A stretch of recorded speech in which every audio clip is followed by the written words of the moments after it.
everybody, John McClellan here, ATX Hot Sauce, atxhotsauce.com. This is our YouTube channel. Click below to subscribe. Today I'm going to talk about one of my favorite things. It's a childhood memory that I have. And I don't know when you were a kid if you went to Mexican restaurants, little taquerias. There's three things that I love the best about them. Number one were the sopapillas. You ever had a sopapilla? It's like a tortilla all puffed up with sugar and brown sugar on it. You pour honey inside. Perfect dessert. Also, when we ate chips, we didn't use hot sauce. We used pats of butter. You take the little chip and you take a little bit of the butter off, eat it. And the third thing is, and that's what we're doing today, I'm doing the taqueria style pickled jalapenos, carrots, garlic, some onion. I'm going to show you guys how to make this sweet, tangy, spicy, amazing amount of goodness. It will bring back a lot of good memories for you. So check it out. Okay, now the first thing you got to start out if you're going to make some good little taqueria, vinegar and jalapenos and carrots. You got to have good jalapenos. You got to have some carrots. We got a little onion and a little bit of garlic, a little bit of honey and salt and pepper. And that's all you need. A little bit of time, a little bit of love, a little bit of care, and you can put this all together. Now, one of the things I recommend when you're doing this, you can slice these by hand. 1/4 inch is like probably the best way to do it. Or you can get you one of these. It's a mandolin. You got to be careful with these, all right? You got to be very, very careful. They're fantastic at making cuts on vegetables, right? Just go like this. The thing is, what you don't want to do is cut your finger off, because that would hurt. So be very careful using the mandolin. If you feel safer with a knife, go with a knife. You know, a lot of the mandolins come with these things right here. You can stick it on and do it, get your fingers out of the way. We're just going to do it old school by hand here, but I'm going to be very, very careful as we get this all together. So let me get these all chopped up here, get them ready for the bowl, and we'll do the jalapenos next. All right, next up, we got all the carrots done, all sliced up, right, with our mandolin. Still have all my fingers. So make sure you're very careful with this. All joking aside, these things can actually be pretty dangerous. That is a sharp blade, and it will cut the tip of your finger off without you even knowing it. So, well, you'll know it later on. So just be careful. Next, we got jalapenos. Now, one of the things I want you to be very cognizant of with the jalapenos, make sure they're fresh. The skin is real firm. You know, jalapenos are one of those peppers that has real thick skin on it. The older they get, it gets a little softer, and you can kind of see imperfections on the skin too. So make sure you get real nice, real fresh. Make sure you wash everything, right? Get all those nasty chemicals and dirt and whatever else is on there. We're going to do the same thing with these jalapenos that we did with the carrots, including not cutting my finger off. I know I'm harping on that, but be careful. Going to take the jalapeno, just rub it right here.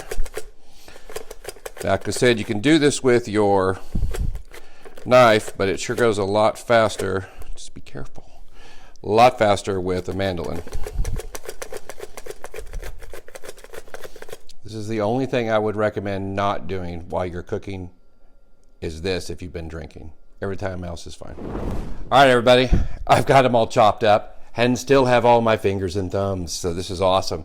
Got through the first part of the recipe. The most dangerous part, which is cutting that stuff on the mandolin. Like I said, you can always use a knife. Just try to do uniform pieces if you're using a knife to do this. Next step, get a big saute pan, right? You're gonna get a saute pan, put a little bit of olive oil in there. I got a lot of vegetables, so I'm gonna do a little bit more than I would normally do. And let's get that heating up. And we're waiting on that. I'm gonna cut my garlic up too.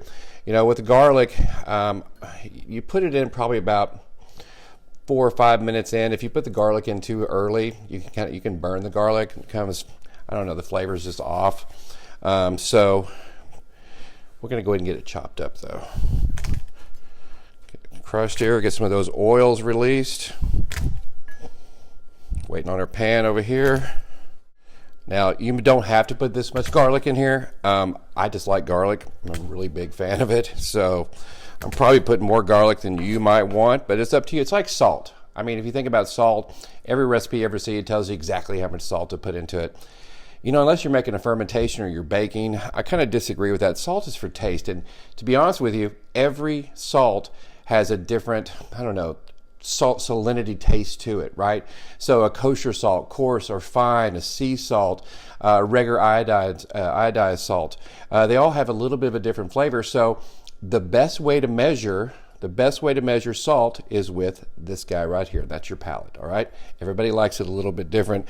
And as I said, every salt is a little different. If you want to learn more about salts, click one of the links up here where I do a whole episode on the different salts and the different weights and the salinity on those. So check it out. If you like this channel, make sure you're subscribing. All right, let's get a little rough chop on these. Remember, we're going to saute these up a little bit. Okay.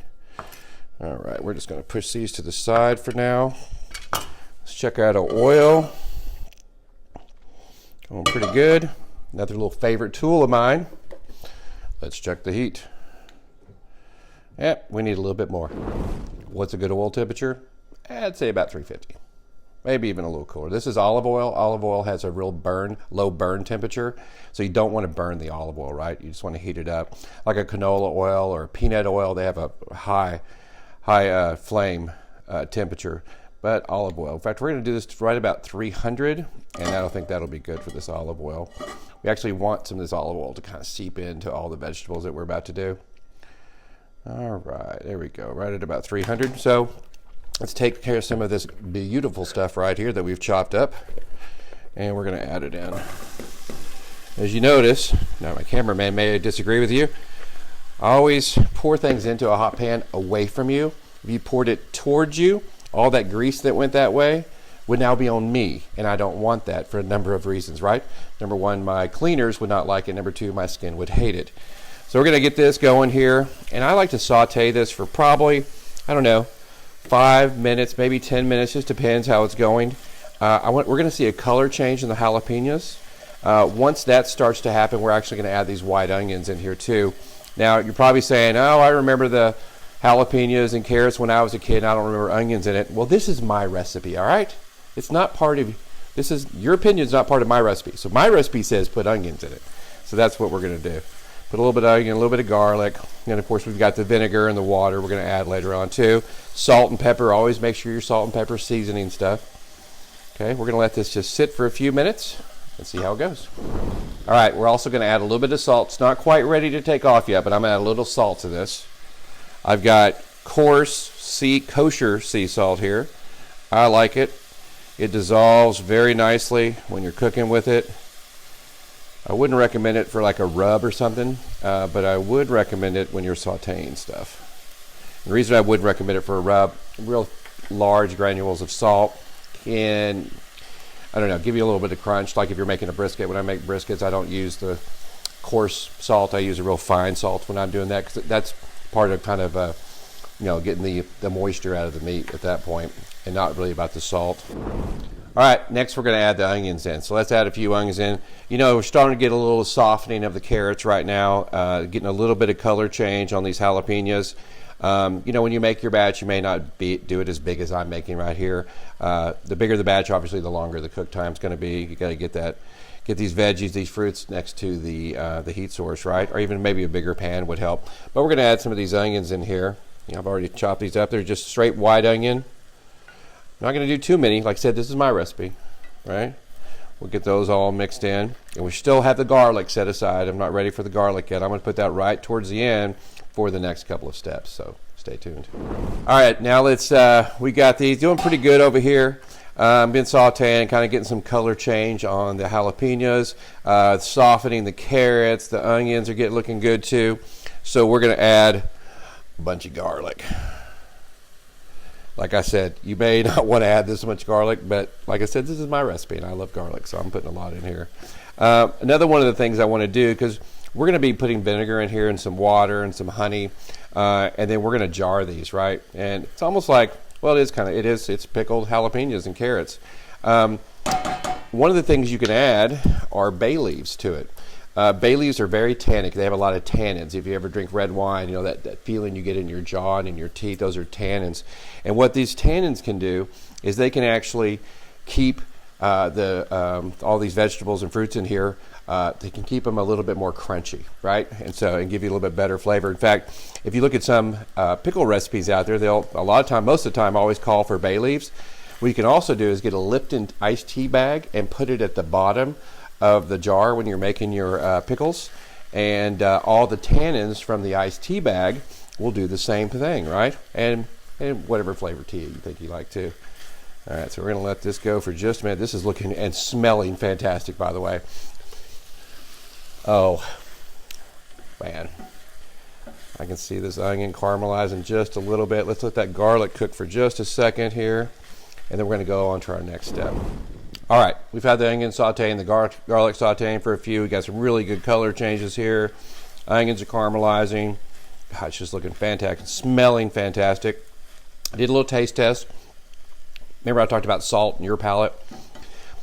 A cook who doesn't taste his food while he's making it is cooking blind, right? It needs a little bit more salt. So we're gonna add just a little bit more salt here. It also needs some pepper, some ground pepper. I like to use very coarse ground pepper. A lot of times when you're pickling stuff, it asks for you for big peppercorns. I just like the real thick, coarse ground pepper, freshly ground, by the way. You can buy the grounded, coarse ground pepper, lots of stores. I like to grind it myself. I think it's a little bit more flavorful if you do that.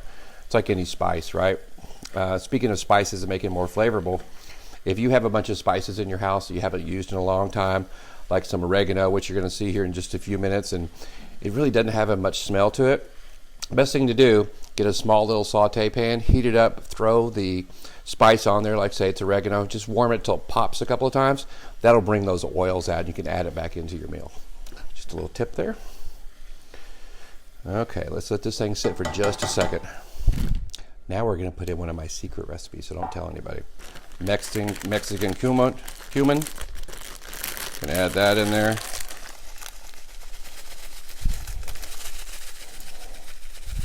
Okay, not too much. It's pretty powerful stuff.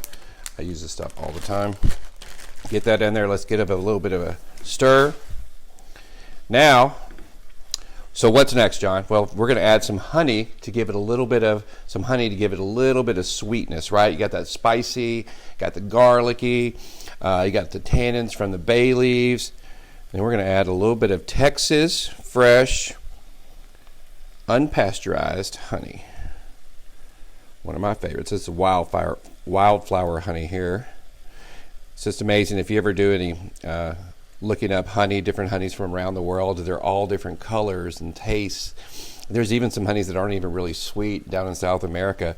But it just depends on the insects and the bees. What are the bees doing, right? You know, what kind of flowers, what kind of plants are they pollinating? It's pretty amazing. I think there's probably more, well, maybe there isn't, that's just a wild guess, but there probably is as many types of honey in the world as there are types of wine. I mean, it's that diverse. We live in a wonderful world. Okay, that looks good right there. Next, big batch here. If you're doing a normal batch, I'd only add about 1 cup of vinegar, but this is a pretty big batch. So I'm going to add 2 cups of vinegar, white vinegar, okay? Then 2 cups of water. All right, 2 cups of water. There we go. Now we're going to bring this back to a boil. Then we are going to add these to the jar. So one of the things that's really difficult is getting this into the jar without getting it all over this. So got a little tip for you. You can find this on Amazon or whatever, different restaurant supply companies, but here's like a little mason jar that we're going to put this in. You can get these, big wide mouth here, sits right on there. Boom. You just add your vegetables in. Anything that would normally go all over here, now goes straight down into there. So check this out. These are really cool. They come in all different shapes and sizes for big bottles, small bottles. I have one that's a little bit bigger, a little bit smaller. This one's perfect though for what we're about to do here. So let's get this thing boiling. Gonna boil for about 5 minutes or so. We're gonna transfer it into here. All right, everybody, it's time to put it in the bottle, right? Now, a couple things. You saw I added onions to mine, right? There are so many other things you can add to this. Green bean snaps, cauliflower. Oh my gosh, cauliflower in this is absolutely phenomenal. Just the world is your oyster, right? Just figure out what you want to put in here. Start with the jalapenos and carrots, add some other vegetables that you like. Just experiment. That's what I love about cooking. You know, it's more of an exploration of your mind and your heart and what you're feeling right then and there. And that's what I try to do with everything that I make, from the ATX hot sauce brand or ATX barbecue sauce, brisket competitions that we do, you know, making things like this that are from my childhood memory. Make it your own and enjoy it, right? Now, let's show you how we use this. And so this has been simmering for about 10 minutes. Remember we added a couple bay leaves. I got about 3 or 4 jars over here. I want to make sure at least 1 bay leaf gets in every single jar, right? It's okay if we get 1 or 2, but I want to make sure at least 1 goes in every jar. So we'll put that right there. Okay.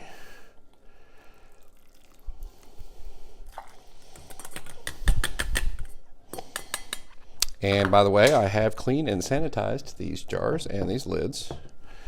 Let's just let it sit there for a second. We're going to stuff this down in here. Make sure we got a bunch of liquid. Good deal. In fact, I'll put a little bit of just maybe jalapenos in there.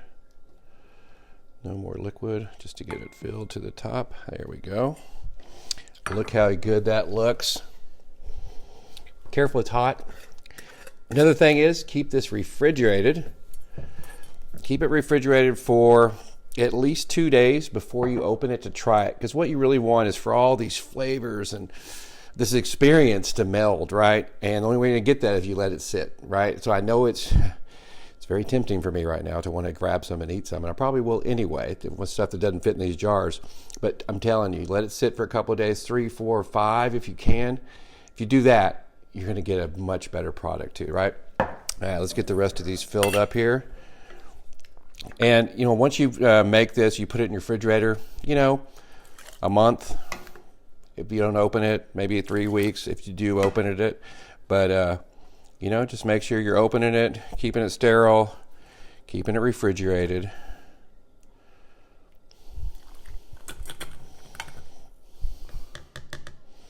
And you can't go wrong. You know what? I better get me a bay leaf for here, unless I think one went in there. There it is right there. Almost messed up my whole rule.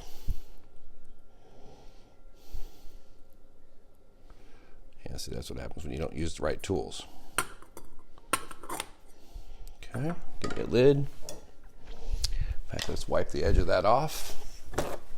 You know, a good sanitizer is Star San. It's food safe, human safe, kills all the little nasty bugs though. We wash our bottles and then we put the sanitizer, which is Star San. You can check out some of my other videos where I tell you what that is and how to use it. Very inexpensive, and trust me, it is really, really works. And if you're going to be bottling the stuff, giving it to friends, neighbors, people you like, then you want to do that. Now, if it's for people you don't like, then, you know, whatever. And there you got it. Taqueria style, pickled jalapenos, carrots, a little bit of onion, because I like onion, and a lot of garlic. Remember, you can do all kinds of stuff with this. Use your mind, use your body, use your experiences, use your emotions to, hey, what am I going to put in here, right? My love language is food. Hope yours is too. See you guys next time.